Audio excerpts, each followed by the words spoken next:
Assalamualaikum warahmatullahi wabarakatuh. Berjumpa dengan saya untuk mata kuliah Farmakoterapi 2. Kali ini kita akan belajar tentang topik rinitis alergi. Rinitis alergi merupakan salah satu penyakit di saluran pernafasan. Tepatnya adalah di sekitar rongga hidung ya, mungkin sampai di tenggorokan begitu kadang-kadang efeknya.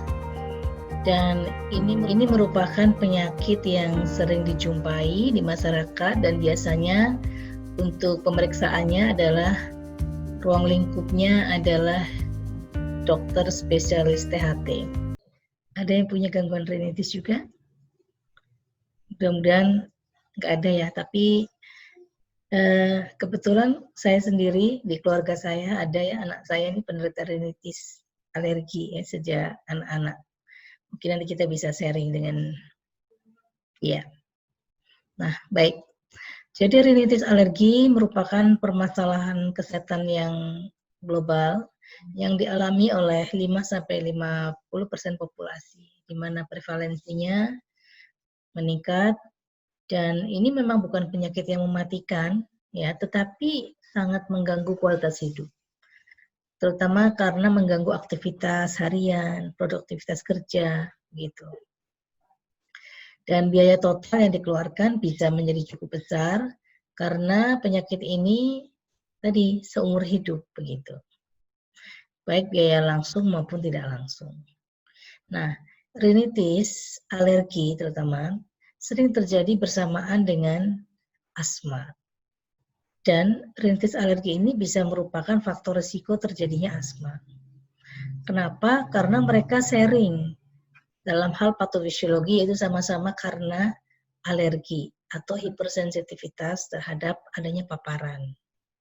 Jadi nanti kita akan mengenal ada istilah ARIA. ARIA itu Allergic Rhinitis and its Impact on Asthma. Jadi untuk panduan terapi penyakit rinitis alergi, dokter-dokter THT biasanya menggunakan panduannya itu adalah dari ARIA. Ya, ARIA ya. Oke, nah sebetulnya rinitis itu nggak cuma rinitis alergi ya. Jadi rinitis itu kan sebetulnya adalah suatu gangguan yang ditandai dengan adanya inflamasi pada membran mukosa hidung. Ya, dan itu bisa disebabkan karena berbagai macam. Bisa infeksi ya, virus atau bakteri sehingga kita ya pilek lah gampangnya ya, kayak common cold itu kan juga ada pembengkakan atau inflamasi di membran mukosa hidung. Kemudian alergi ini akan kita bicarakan dan nanti ada yang sifatnya intermittent, ada yang persisten. Kemudian ada rinitis okupasional.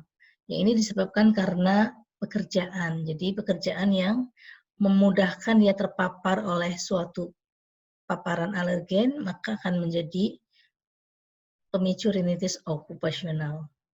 Kemudian ada juga drug induced rinitis. Jadi rinitis yang disebabkan karena obat, yaitu yang disebut juga rinitis medikamentosa.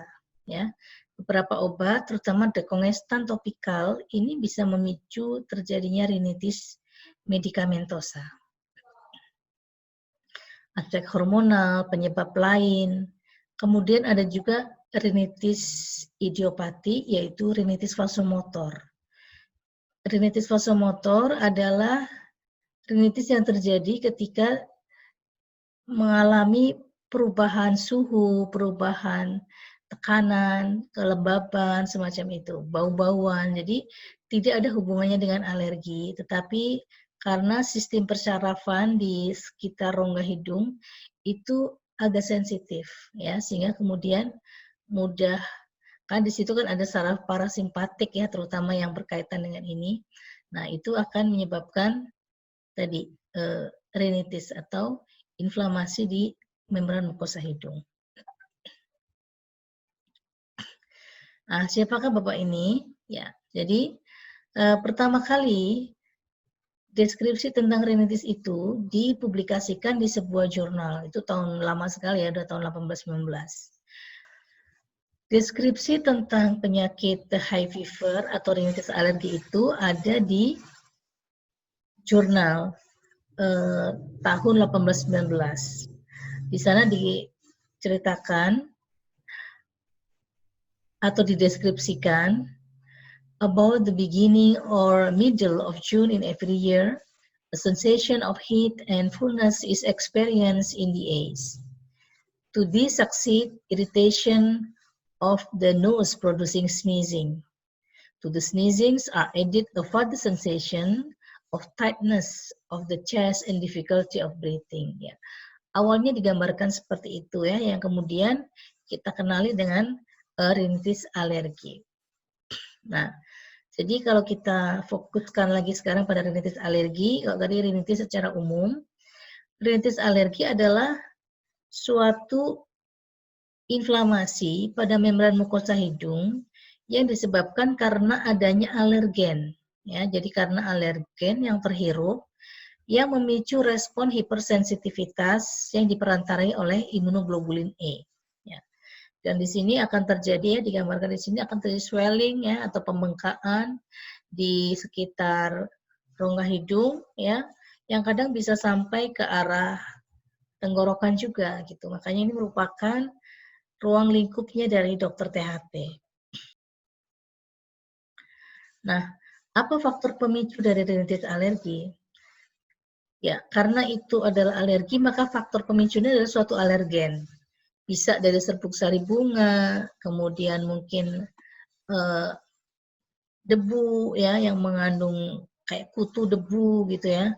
Kemudian jamur, ada bulu binatang dan bermacam-macam lagi ya. Jadi banyak pemicu dari rinitis alergi. Nah, untuk memahami tentang alergi, ini gambaran saja bagaimana suatu proses kejadian alergi pada kehidupan seseorang. Jadi ini adalah tipikal alergi yang terjadi berdasarkan tahun kehidupan. Biasanya pada bayi atau anak-anak, ya sejak lahir sampai mungkin sekitar 1 tahun, yang paling sering dijumpai itu adalah pertama kali muncul alergi itu adalah alergi kulit, ya berupa eksim. Dan itu masih bisa berlanjut sampai usia belasan, ya mungkin bisa sampai dewasa juga bawaan eksim itu. Kemudian mulai umur 1,5 tahun, ketika dia sudah mulai banyak makan macam-macam, maka muncullah food allergy. Ya. Itu juga bisa berlanjut sampai dewasa. Kemudian rinitis nih biasanya mulai muncul pada usia 3 tahunan. Ini hampir sama seperti anak saya tadi, yang mulai sering pilek kayak gitu ya. Itu sekitar 4 tahun lah, 4 tahun, 5 tahun, yang pada saat itu kemudian saya bawa ke dokter dan sempat dilakukan tes kulit ya atau skin test untuk alergi, dan mulailah saat itu terdiagnosa ini kayaknya rinitis alergi begitu. Kemudian bisa berkembang juga menjadi asma. Beberapa orang yang cukup malang mungkin dia bisa mengalami beberapa macam alergi begitu ya. Ada rinitis, asma, ada eksim ya. Tapi mungkin ada orang yang lain yang mungkin 1 macam saja atau 2 macam. Ya. Tadi dalam paparan di jurnal yang lama tadi disebutkan bahwa in the beginning or middle of June lah. Kenapa ya? Kok selalu di setiap bulan Juni? Ya, kalau di negara-negara 4 musim itu bulan Juni adalah pas musim panas ya. Jadi pas musim panas itu udah mulai banyak bunga, serbuk sari bertebangan. Nah, karena itu awalnya dulu rinitis alergi itu berdasarkan waktunya itu digolongkan menjadi ada 3 nih. Ada seasonal. Seasonal itu adalah yang musiman. Yang terjadi pada setiap bulan yang sama setiap tahun ya, seperti tadi di negara 4 musim nih, pada bulan-bulan musim panas nih banyak serbuk sari berterbangan. Orang jadi kalau main-main ke taman gitu bersin-bersin gitu. Kemudian ada yang namanya perennial. Perennial allergic rhinitis itu adalah yang terjadi adalah rhinitis yang terjadi pada waktu yang adalah rhinitis yang terjadi setiap saat dalam setahun. Jadi tidak memandang waktu, ya. Dan itu bisa anytime, terjadi pada setiap saat. Asal ada paparan, maka dia bisa kambuh begitu.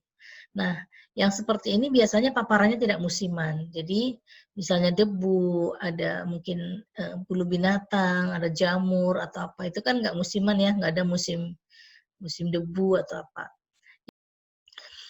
Kemudian occupational itu berarti pada saat juga ya, berdasarkan waktu, tapi waktu saat bekerja. Jadi kaitannya dengan pekerjaan.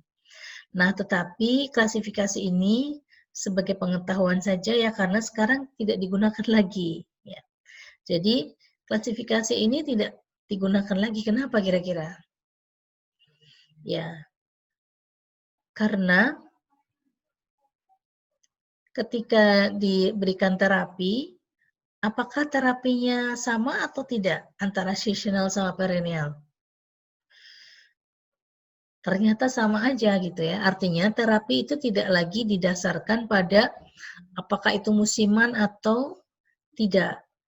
Terapi lebih didasarkan pada berat ringannya ya dari rhinitis alergi. Sehingga pembagiannya sekarang sejak tahun 2008 klasifikasi seasonal and perennial itu sekarang berubah menjadi intermittent and persistent allergic rhinitis.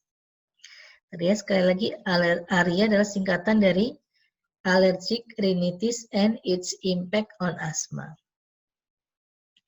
Nah, seperti apa pembagian intermittent dan persistent? Jadi ada tadi ya intermittent sama persistent itu berdasarkan lamanya. Tapi kemudian setelah itu masih ada pembagian lagi berdasarkan keparahan, ya, dan kualitas hidup yang ini nanti bisa dikombinasi. Jadi nanti ada intermittent ringan, ada intermittent sedang sampai berat, ada persistent ringan, persistent sedang sampai berat begitu. Jadi ada beberapa klasifikasi nantinya. Nah, apa pengertian klasifikasi intermittent? Intermittent itu adalah rhinitis alergi yang gejalanya kurang dari 4 hari dalam seminggu atau kurang dari 4 minggu setiap saat kambuh. Jadi nggak yang lama banget begitu. Kemudian yang persisten adalah lebih dari 4 hari dalam seminggu atau lebih dari 4 minggu setiap saat kambuh. Nah, itu adalah berdasarkan lamanya. Kemudian berdasarkan keparahan, ada yang ringan dan sedang berat. Jadi sedang sampai berat itu menjadi satu golongan. Ringan itu adalah yang tidak mengganggu tidur, tidak mengganggu aktivitas harian, olahraga, sekolah, pekerjaan, dan tidak ada gejala yang mengganggu. Tapi ada, jadi bersin-bersin gitu ada, gitu ya. Gejala itu ada, cuma tidak terlalu berat.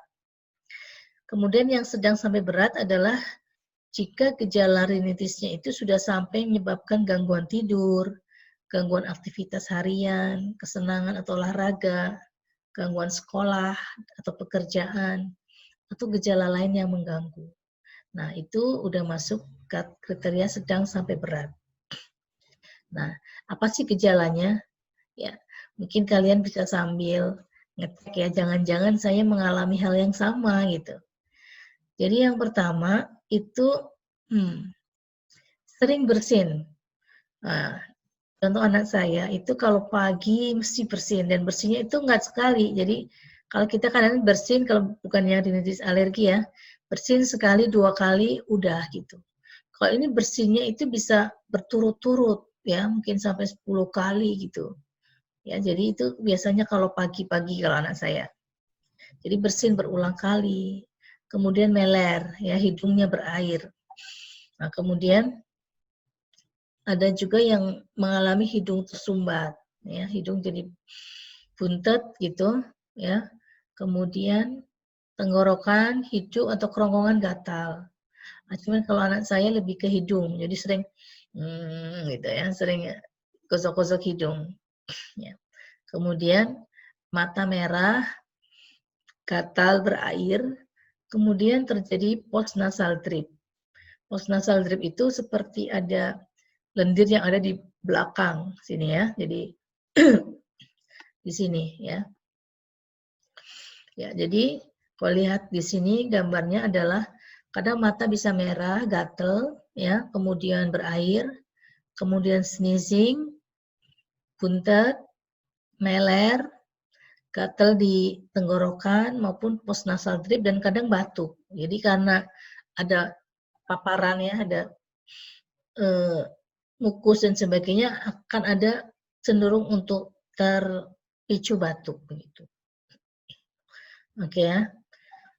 Nah, ini adalah perbedaan gejala dari alergi rinitis yang intermittent sama persistent. Jadi kalau intermittent itu untuk obstruksi hidungnya itu bervariasi, sedangkan yang persisten ini lebih dominan ya dan lebih lama gitu ya, always hampir selalu sering buntet gitu. Kemudian sekresi hidung ini lebih encer ya. Kalau yang persisten ini biasanya lebih kental ya, bisa dibayangkan. Ya, jadi ada postnasal drip, ada ke dalam gitu ya. Kemudian sneezing sering, always, ini lebih bervariasi. Kemudian gangguan penciuman, kadang-kadang sampai nggak peka lagi sama ini ya, bau-bauan. Kalau persisten ini, kalau intermittent ini variabel, kalau persisten ini common. Kemudian asimptom ini common, untuk persisten ini jarang. Kalau asma pada intermittent ini bervariasi, kalau persisten ini common. Dan terjadinya sinusitis kronik untuk intermittent ini kadang-kadang ini lebih sering.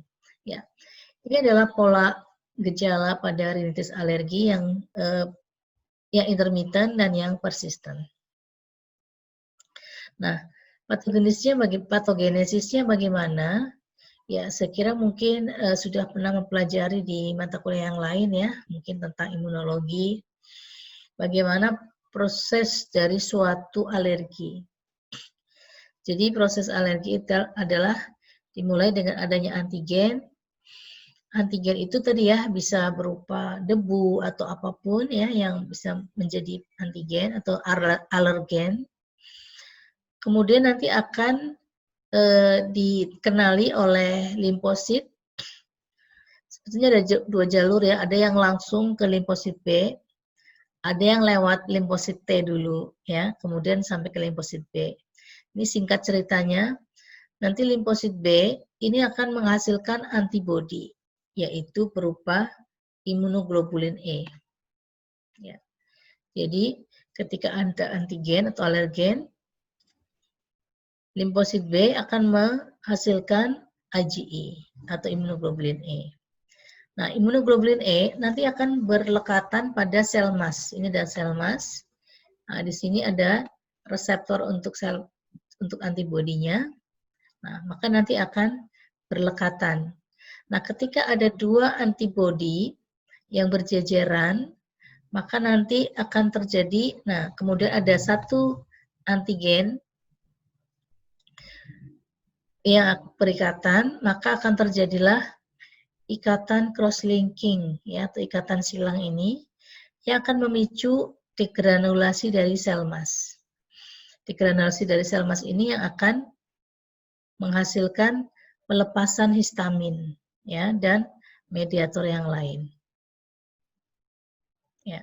Jadi sekali lagi ini memerlukan second exposure. Jadi pertama kali antigen yang pertama itu adalah memicu IgE.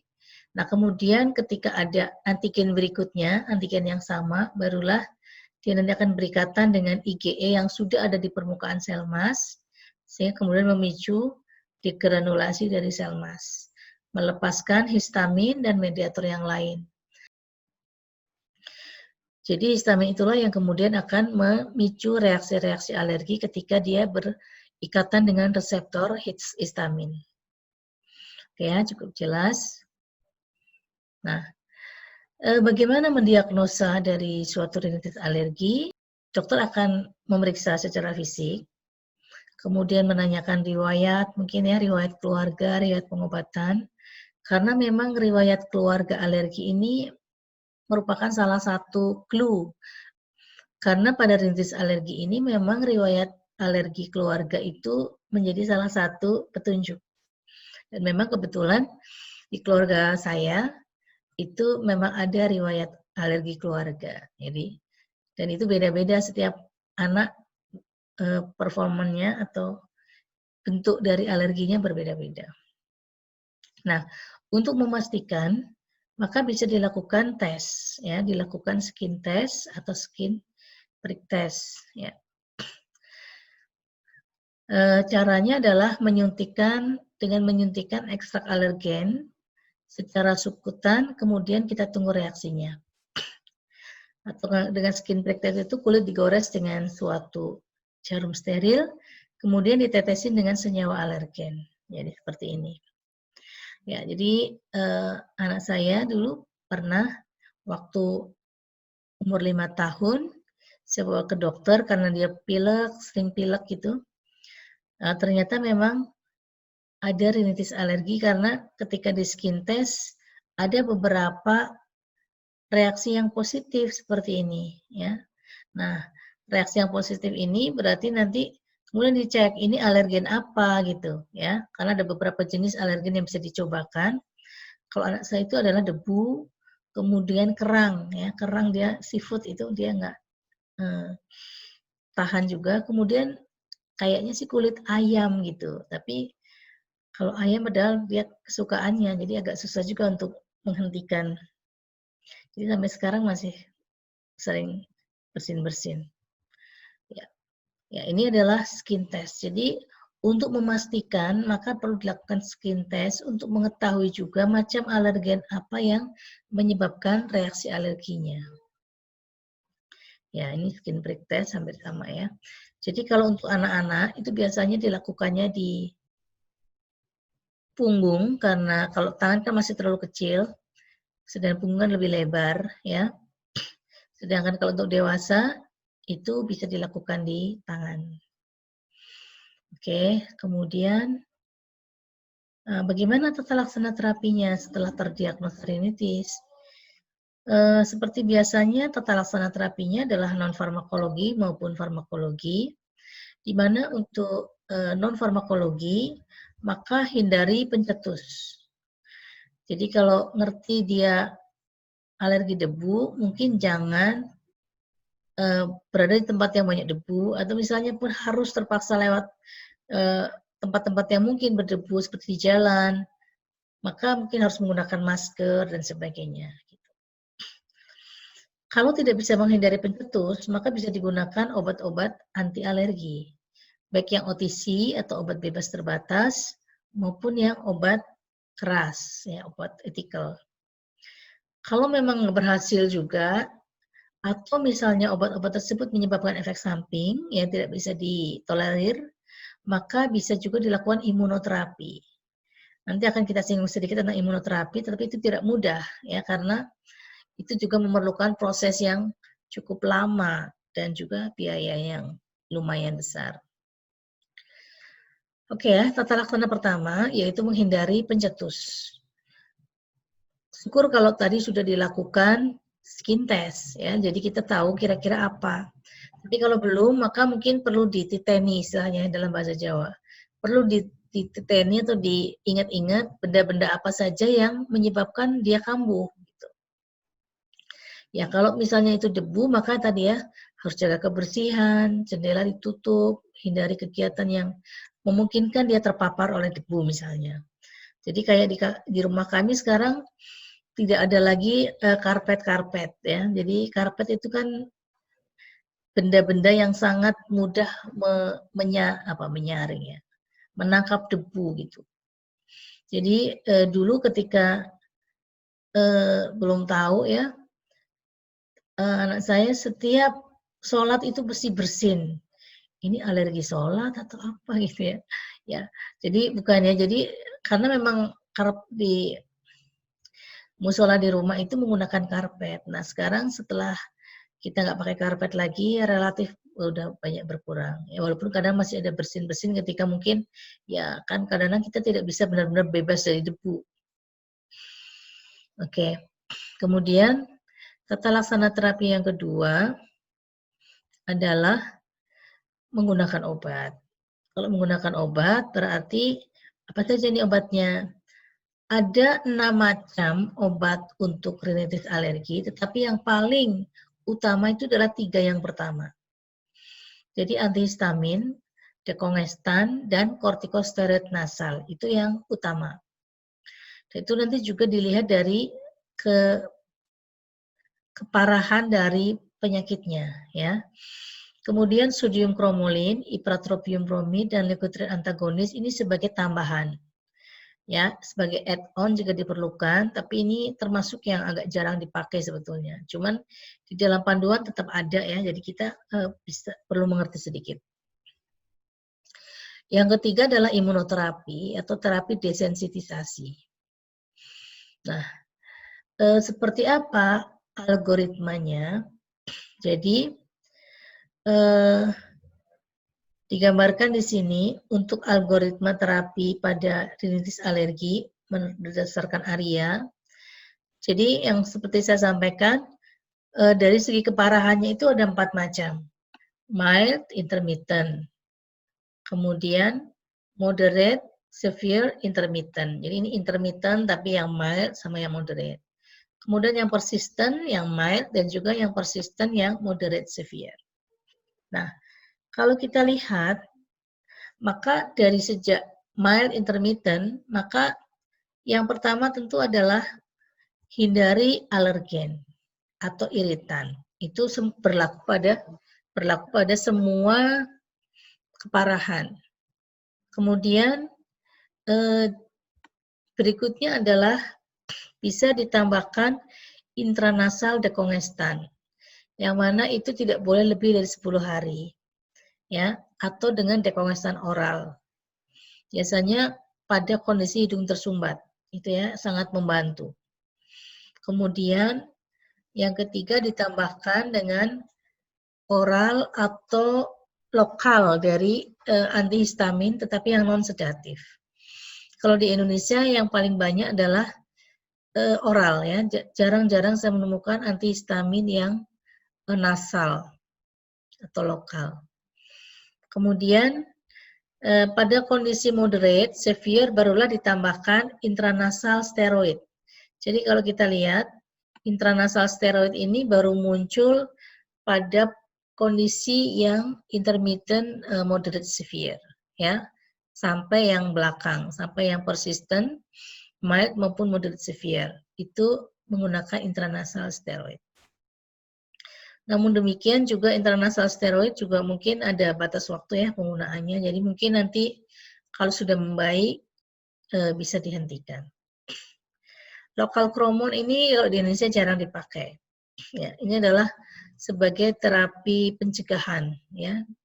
Dia mencegah atau menghambat degranulasi dari sel emas. Ya, jadi kalau kita lihat opsi terapi pada rinitis alergi, jadi kalau yang mild, intermittent, first line treatment-nya adalah oral antihistamin atau intranasal ya, cuma di Indonesia jarang intranasal antihistamin. Kemudian alternatifnya atau add-on atau tambahannya adalah intranasal dekongestan. Yang penting adalah avoid alergen ya. Penghindaran alergen bisa mengurangi kebutuhan dari obat. Kemudian mild, persistent atau moderate severe intermittent masih sama yaitu oral antihistamin maupun intranasal antihistamin, tapi ditambahkan adalah intranasal kortikosteroid. Jadi kortikosteroidnya intranasal ya, bukan kortikosteroid sistemik. Ya. Kemudian tambahannya jika memang ada kongesti hidung atau sumbatan hidung, intranasal dekongestan atau ditambah dengan sodium kromoglicate. Sodium chromoglycate merupakan alternatif yang berguna terhadap antihistamin dan kortikosteroid, terutama pada anak-anak. Ya, cuma mungkin nggak terlalu banyak juga dipakai di Indonesia.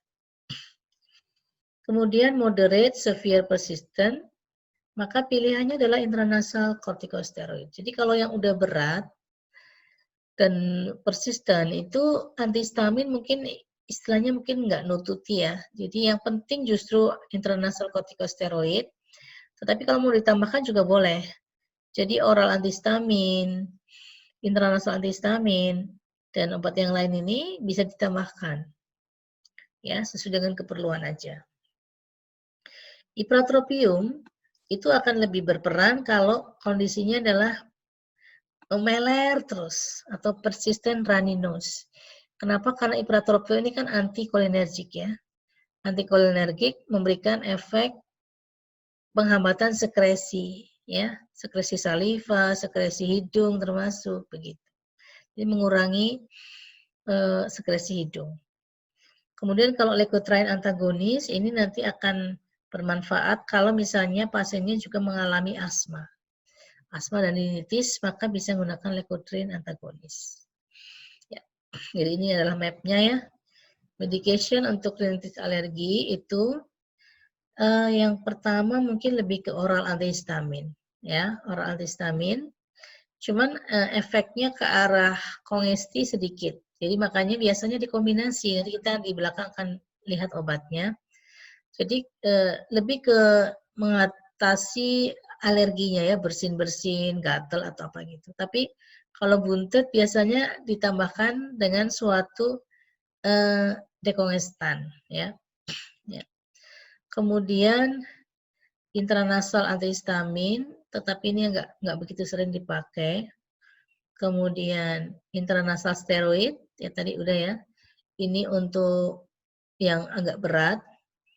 Kromolin, antikolinergik, leukotriene, dan systemic steroid.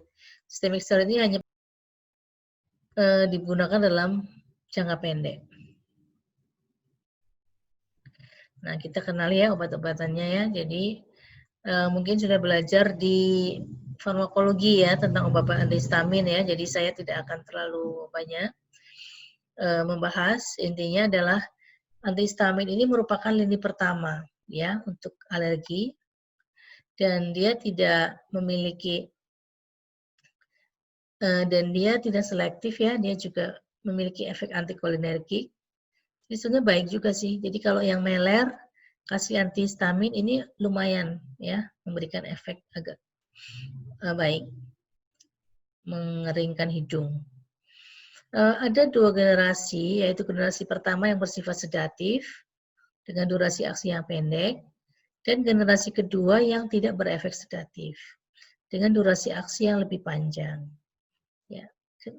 Ada generasi ketiga. Ya, generasi ketiga ini sebetulnya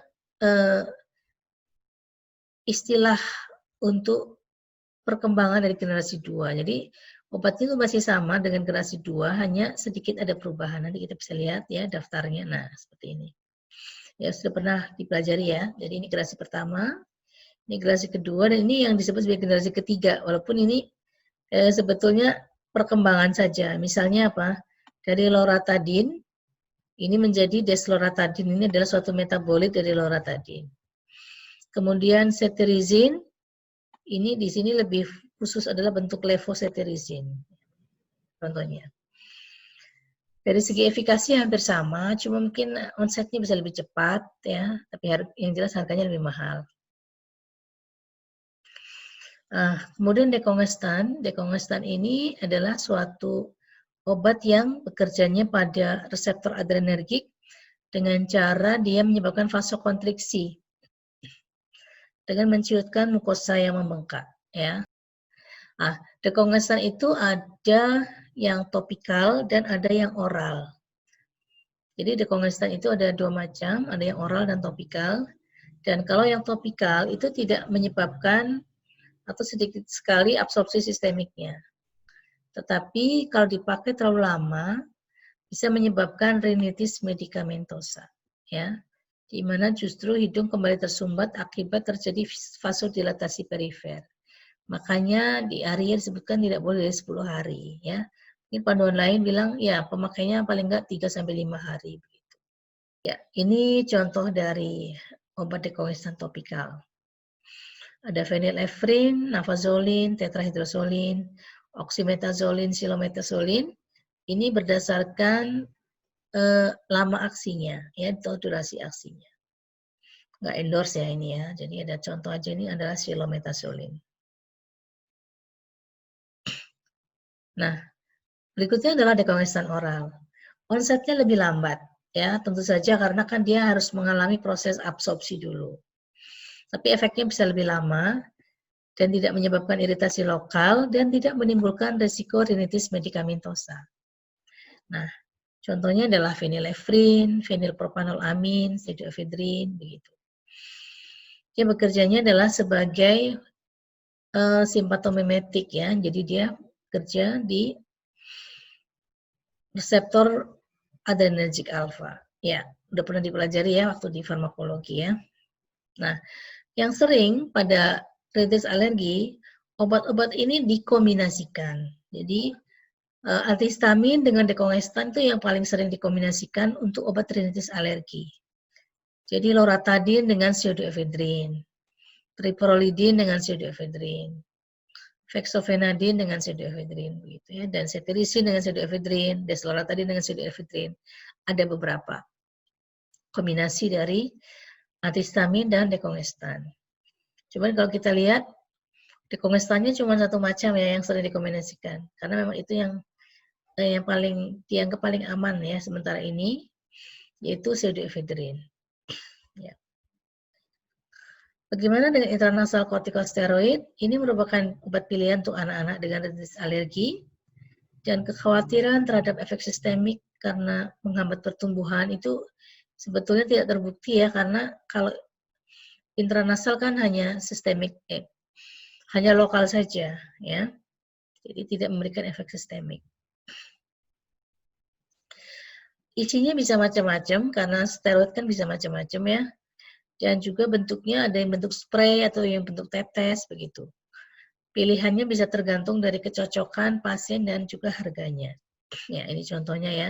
Mohon maaf ini juga bukan endorse ya, ini kebetulan yang dipakai oleh anak saya. Ada Avamis, ada Nasacort ya, ada beberapa merek lain. Jadi dia steroid ini paling poten lah ya. Kita tahu bahwa steroid memiliki efek yang poten sebagai antiinflamasi maupun juga sebagai anti alergi ya. Jadi dia mengurangi inflamasi dengan membuat pelepasan mediator, menekan kemotaksis neutrofil, mengurangi edema intrasel, ya, menghambat juga reaksi fase lambat yang diperantari oleh sel mas. Jadi dia efeknya cukup banyak. Sehingga dia dipakai pada kondisi yang berat tadi ya, sedang sampai berat.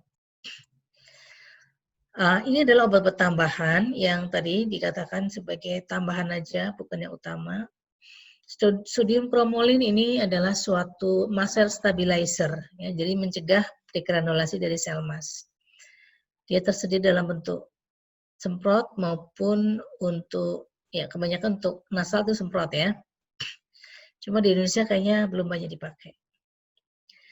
Kemudian ini bisa dilihat efek samping maupun dosisnya.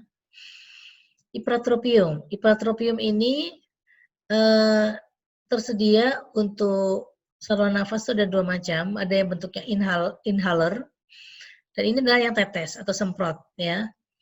Nah ini khusus untuk yang sekitar hidung. Dan ini bersifat antisekretori ya, jadi untuk hidung yang meler atau berair itu sangat cocok ya. Ini dosisnya maupun juga sediaannya.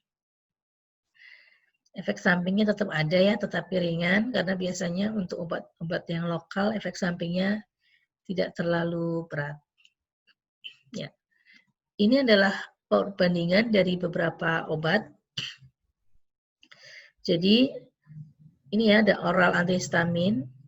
Oral antihistamin itu bisa mengatasi meler sedikit, sneezing, itching, tapi tidak begitu berperan di dalam sumbatan hidung. Kemudian kalau gatal mata bisa masih ya, onsetnya sekitar 1 jam. Nah, kalau nasal antihistamin itu runny nose bisa, sneezing bisa, itching bisa, blockage nggak bisa, asimptom nggak bisa ya, karena kan cuma di sini. Asimptom kan di atas ya, jadi kalau nggak sistemik biasanya nggak sampai. Steroid, nah kalau steroid ini nasal karena memang potensinya besar, dia bisa mengatasi banyak gejala. Meler, bersin, gatal, blockage, asimptom dapat semua. Kalau nasal dekongestan, maka yang bisa hanya blockage-nya aja. Sumbatan hidungnya saja. Sedangkan nasal hiperotropium yang dapat hanya runny nose-nya saja. Nasal kromoglikat bisa banyak yang dapat gejala yang diarah, tetapi ringan atau potensinya kecil. Ya, ini adalah gambaran tentang obatnya.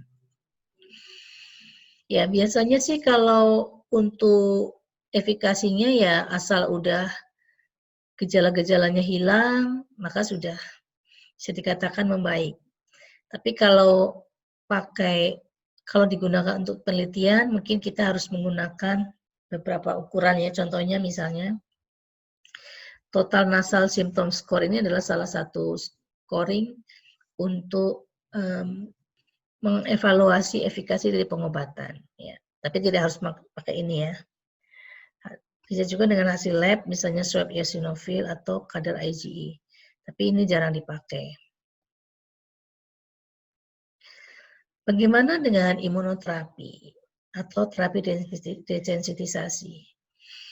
Kalau obat-obat tadi sifatnya hanya simptomatik, maka imunoterapi ini bersifat kausatif atau menghilangkan penyebab. Jadi imunoterapi adalah suatu proses yang lambat dan bertahap dengan menginjeksikan alergen yang diketahui memicu reaksi alergi pada pasien dengan dosis yang makin meningkat. Jadi dia disuntik dengan alergen, jadi dari hasil skin test kan bisa diketahui nih, misalnya dia alerginya apa. Nah, kemudian alergen itulah yang kemudian disuntikan ke subjek ini dengan dosis yang awalnya sangat kecil, kemudian meningkat begitu.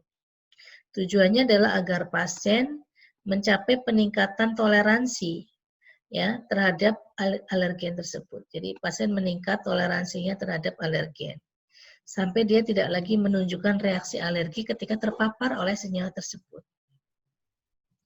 Ya, jadi disuntikan dari larutan yang sangat encer, kemudian naik begitu, mungkin bisa sampai 1 sampai 2 kali dalam seminggu, dan itu bisa sampai 2 tahunan, ya bisa sampai beberapa tahun, karena bertahap gitu ya.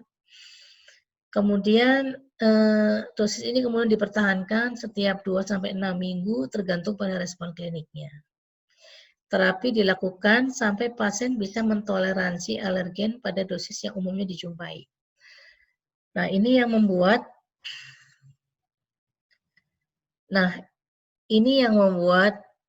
terapi ini menjadi cukup mahal dan harus membutuhkan komitmen yang besar dari pasien. Ya, parameternya adalah dengan meningkatnya, ditunjukkan dengan berkurangnya produksi IgE, meningkatnya produksi IgG, perubahan pada limfosit T, kemudian berkurangnya pelepasan mediator dari sel yang tersensitisasi, berkurangnya sensitivitas jaringan terhadap alergen. Ya. Namun sekali lagi imunoterapi adalah membutuhkan waktu yang lama dan mungkin biayanya cukup mahal ya, karena kan harus disuntikan setiap waktu sekali dan itu cukup lama ya, membutuhkan komitmen yang besar ya. Jadi mungkin di awal IgE-nya akan naik, tapi kemudian dia nanti akan turun dan kemudian akan menjadi tidak responsif lagi ya terhadap alergen. Ya. Oke ya, teman-teman mahasiswa semuanya. Jadi ini tadi adalah topik tentang rinitis alergi. Kemudian nanti kita bisa diskusi pada saat perjumpaan di kelas. Baik, terima kasih. Saya tutup. Assalamualaikum warahmatullahi wabarakatuh.